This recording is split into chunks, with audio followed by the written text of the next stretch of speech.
How many times have you felt like you were reaching your limit? As if life itself had become too heavy, and the little strength you had left just wasn't enough to keep going? Perhaps you've looked around and it feels like everyone else has found their way, everyone but you. Maybe you're trying to wear a smile even though everything inside of you is falling apart. The truth is, many people feel exactly like this, and maybe you clicked on this video because, deep down, you were just hoping for one last reason to not give up. So hear this carefully. This message is for you. Have you ever noticed how we tend to believe that hard seasons are the end of everything? As if pain were permanent, and falling meant there was no way to stand again? But the Bible shows us a completely different truth. When Joseph was sold by his own brothers, imprisoned for something he didn't do, forgotten for years, everything looked like God's plans had failed. But they hadn't. Because God doesn't end stories halfway through. Your story is still unfolding. How many times have you thought, if it hasn't happened by now, maybe it never will? But what if this very moment, this dry, silent, confusing place you're in, is exactly where God is shaping you? Right now, you might be living through the part of your story that no one claps for. The part where everything feels dark, quiet, and lonely. But this was also David's story before he became king. Moses' story before he led a nation. And Jesus' story before the resurrection. So what about you? Will you stop halfway, or will you keep going until you see the ending God is preparing? Today, this might look like that job offer that never came. That relationship that broke your heart. That failed business attempt. Or being rejected from something that once felt like your dream. You don't have to understand it all right now. You just need to keep trusting. Because the pain isn't the conclusion. It's just the pause between scenes. Have you noticed how, in life's most difficult moments, we often assume it's the end? That whatever we're facing must be the final chapter? That the doors have closed for good, that our dreams are dead, and that maybe, even God has forgotten us? But what if I told you that this is exactly when God is working the hardest? When everything seems lost, He's behind the scenes, writing a part of your journey that you can't yet see. Because God's silence isn't absence. It's craftsmanship. It's preparation. It's love. Remember Joseph's story? He had beautiful dreams in his youth.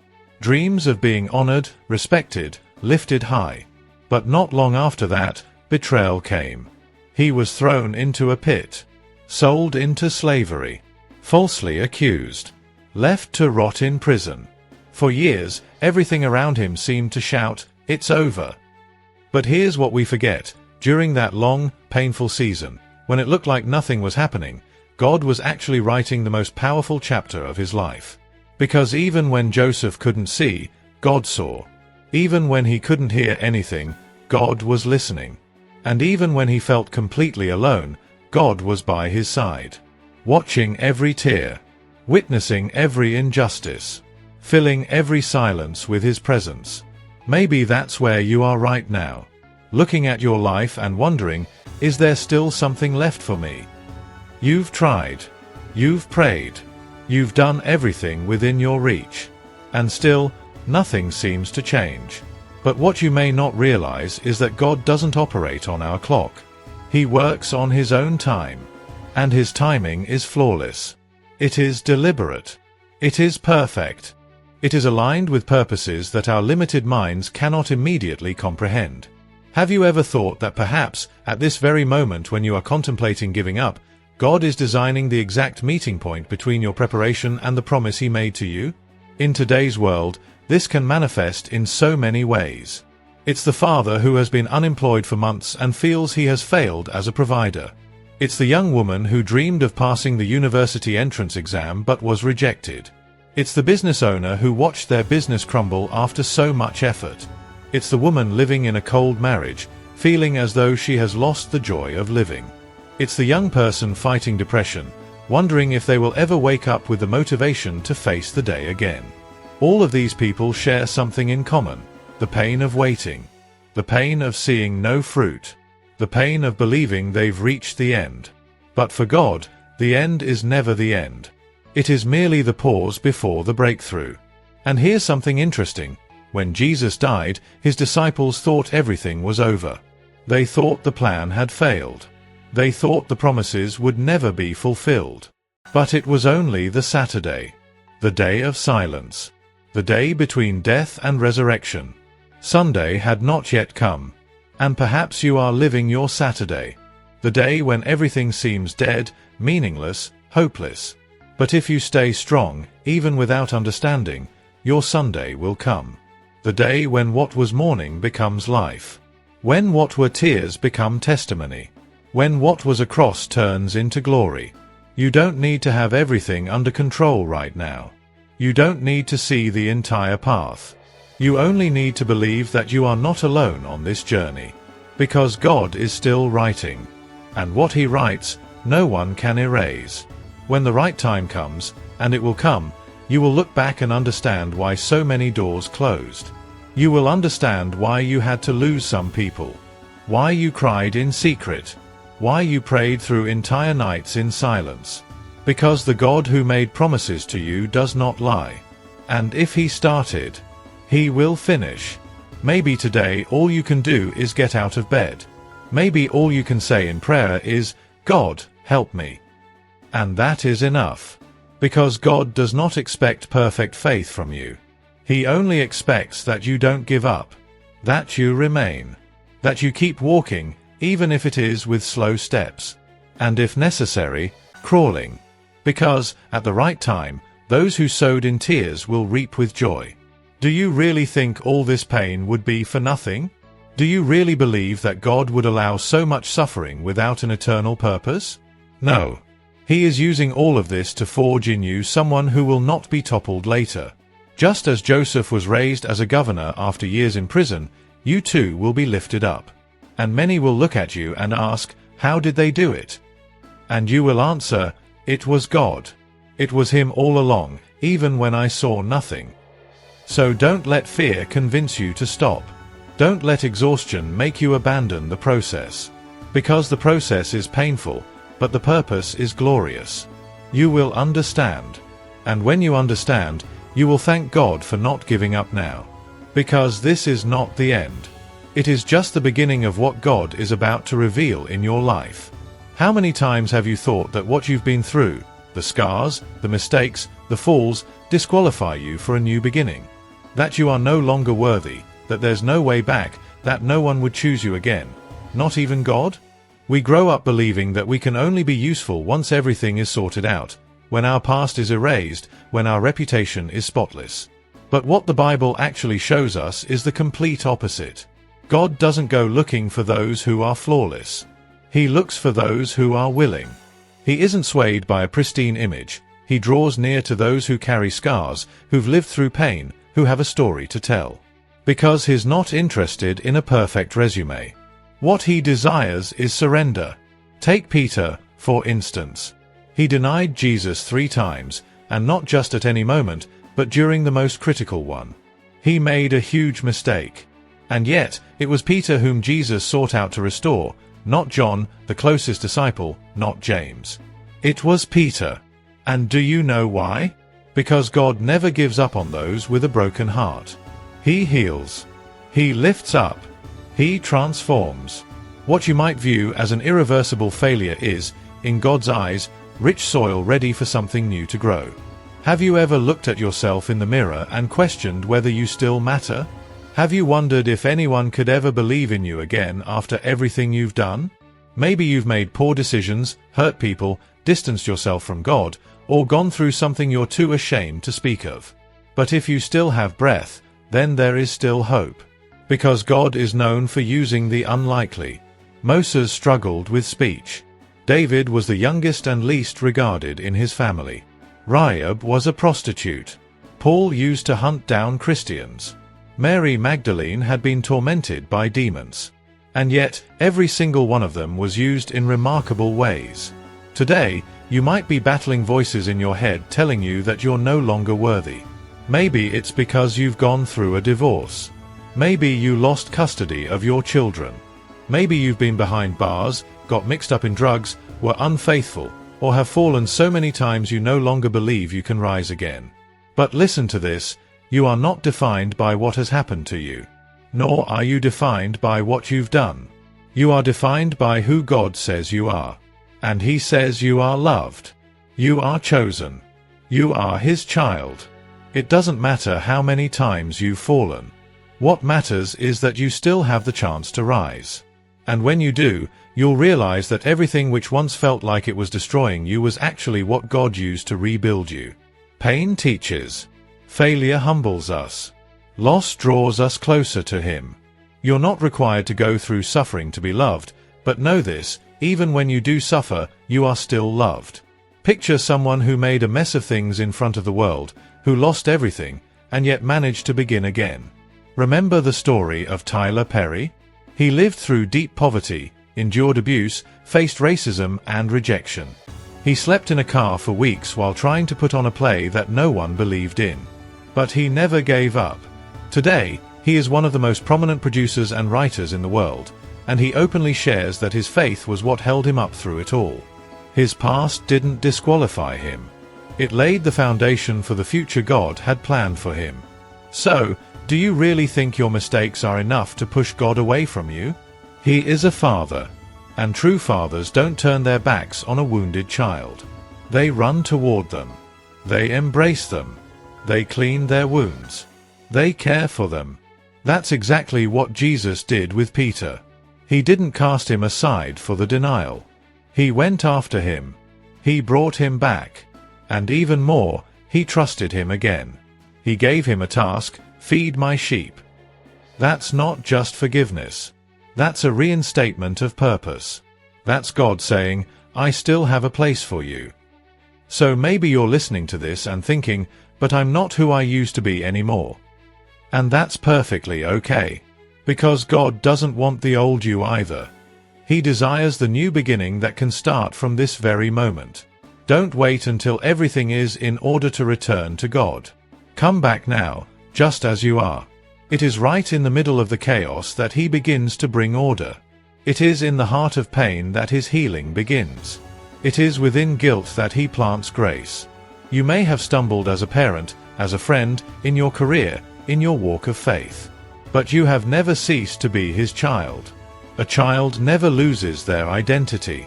They might drift away, make mistakes, or feel lost. But the moment they return home, the Father still calls them son or daughter. Just like in the story of the prodigal son. The father didn't wait for explanations. He ran to meet his child. He organized a celebration. Because what had once been lost had been found. And that is exactly what God wants to do for you. Rejoice in your return, not punish you for losing your way. And if your past seems too loud right now, let your faith shout even louder.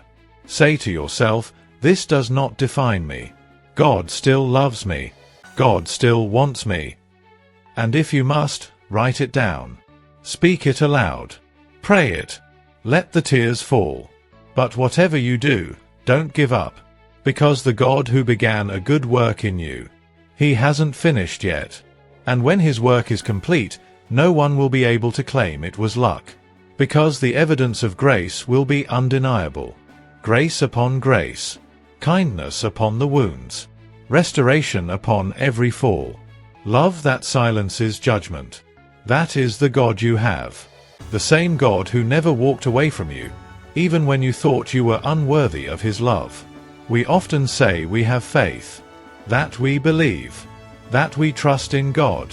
But when things get tight, when the answer doesn't come, when the days pass and nothing seems to change, that faith feels like it hides behind fear. Because it's easy to trust when everything is going well. But real faith begins where our control ends. It's in that space where you can't see the exit. Where all your resources have dried up. Where no backup plan exists anymore. That's when faith must come to life, not just as an idea, but as a choice. Faith that only lives in the mind doesn't move mountains. It must first move you. Scripture tells us that Peter walked on water because he dared to step out of the boat. The wind was howling.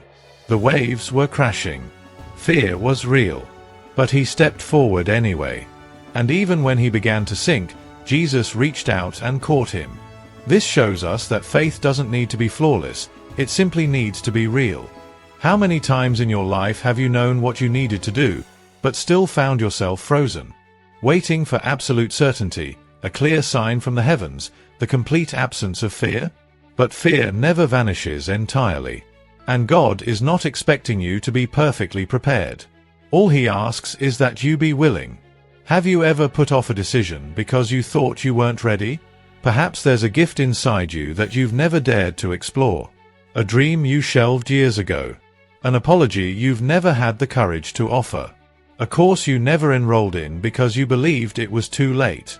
A change you postponed because you're still searching for that elusive security. The truth is, most people spend their lives waiting for the right time. But more often than not, the right time doesn't arrive with flashing lights saying now everything will work out. The right moment is born the instant you decide to act, even while your hands are shaking. And you know what holds most people back from stepping out of the boat? Comparison. You glance to the side and see someone more experienced, more accomplished, more secure. And you think, it will never work for me. But you don't know how many nights they wept, how many rejections they endured, how many times they had to rise again after falling. Faith often looks like this. It's about stopping the constant comparisons and choosing to move forward at your own pace, within your own reality, and according to your own story. God isn't asking you to walk on water like Peter did. He's inviting you to walk on your own waters, to face your own storms, your own fears. A powerful example of this is found in the life of Oprah Winfrey. She endured horrific abuse during her childhood, became pregnant at the age of 14, lost the baby, faced career rejection, and was even fired from her job for being considered unfit for television.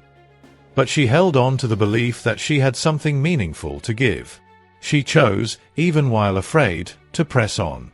And today, she is one of the most influential people in the world, not because her faith was flawless, but because she acted. Because she didn't let fear make her decisions for her. And what about you? Will you carry on waiting for life to be perfect before you begin truly living? Faith is not about the absence of fear. It's about walking forward despite being afraid. And if today you feel frozen in place, maybe now is the right time to take a single, simple step. It doesn't have to be extraordinary.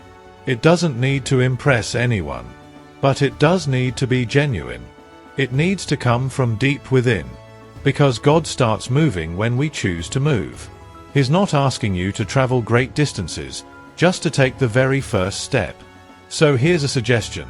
What if, over the next 7 days, you chose to do something you've been putting off? One step each day. One action at a time. Perhaps it's sending that job application. Booking that appointment. Whispering the prayer you've been avoiding. Writing a letter. Going for a walk. Starting that long-forgotten project. Recording that video. Reaching out to someone you want to make peace with. Beginning to read the Bible every day, even if only for 5 minutes. These small decisions, added together, have the power to create a new path ahead of you. You don't have to wait for bravery to arrive, because courage is not about the absence of fear. It's about choosing. It's about putting faith into action. It's about stepping out of the boat, even when the waves are still crashing around you.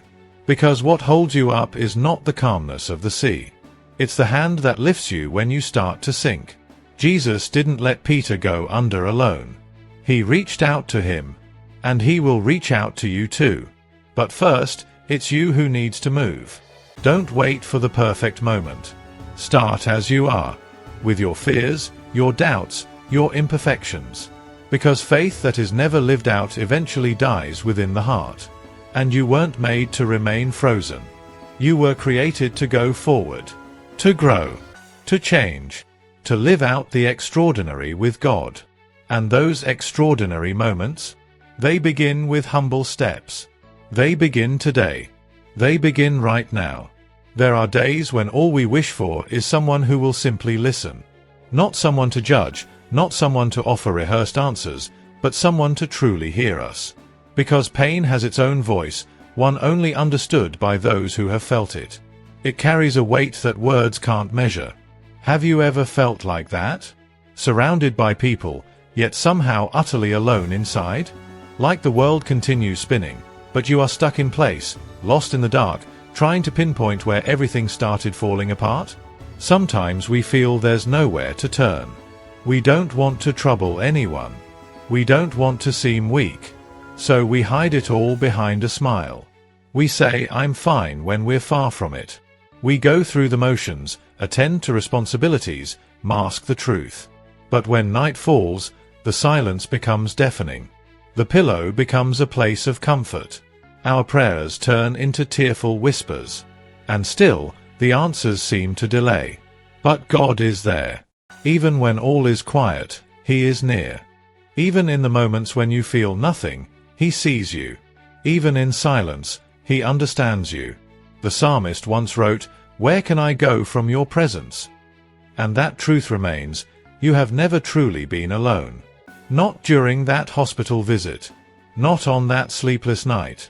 Not on the day you felt like disappearing. God was there. And He is here now, as you listen to these words. In today's world, loneliness has become more widespread than ever. Surrounded by digital connections, yet many are emotionally disconnected. The mother who bears every burden alone and hides her tears in the bathroom. The young person bullied at school, pretending it doesn't hurt. The worker who gives everything and still feels invisible. The elderly person watching everyone drift away, wondering if there's still a place for them. The believer who attends church faithfully but feels their faith quietly fading. These are just a few of the countless stories unfolding each day. And maybe your story is one of them. But there is one name that remains constant, even when everything else seems to fail: Jesus.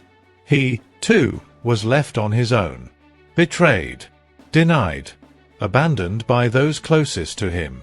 Yet He carried on, because He knew He wasn't truly alone. The Father was with Him. And that is the truth you must hold on to today. The assurance that, even when no one understands, God does. Even when no one notices, He does. And even more, He feels your pain. He cries with you. He fights for you. There is not a single hurt you carry that goes unnoticed by God. No tear falls without being caught. No dark thought crosses your mind that He doesn't want to shine His light upon. Sometimes, the bravest thing you can do is to stop pretending you're always strong. To stop acting like you don't need help. God doesn't love you less because you're tired. He loves you fully, exactly as you are right now, worn, confused, and vulnerable. And in that very state, He holds you closer. So if you're hearing this today, know that it's not by chance. It might just be the silent answer you were hoping for. It might be God reminding you that you are still seen, still significant, still needed. In spite of your mistakes. In spite of your doubts. In spite of everything you're carrying. He still calls you His child. He still speaks your name. He still chooses you, every single day. And if you've ever come to believe that your absence wouldn't matter, hear this with all your being: you matter. Your life has meaning. Your heart can still be healed. Your story is not over. You are loved with a love that isn't based on how well you perform, how you look, or what you achieve. It's a love that chose you before you were even born. A love that gave Jesus for you. A love that holds you up even when you're falling apart inside. So if all you can do today is breathe, then breathe. If all you have strength for is a silent prayer, then pray. If all you can do is cry, then let the tears fall. But don't carry the weight alone. Don't cut yourself off from grace. Don't shut yourself off from heaven. God is closer than you think. He is right there in that room. In this very moment. You don't need to see angels or hear a booming voice. God's presence is gentle. It's peace in the midst of the storm. It's comfort that defies logic. That feeling you have right now, that easing of the ache in your chest, that is Him reaching you. And His whispering to your soul, you are not alone. You never were. And you never will be. It might feel like no one understands you. But God does. It might seem like no one cares. But God does. And even when it feels like your life makes no difference at all, it truly does. But do it anyway. And more than that, your journey will still impact others. Your story will bring light to those who are facing the same pain you're enduring right now. Because when God brings healing to a person, He doesn't stop there. He turns them into a vessel through which healing flows to others. So take a deep breath. Rise slowly. Take one more step forward. Hold on with all your strength. This might be the very moment your fresh start begins. And one day, you'll look back at this exact point in your life and recognize it as the turning point. Because it was here that God reminded you He had never once left your side.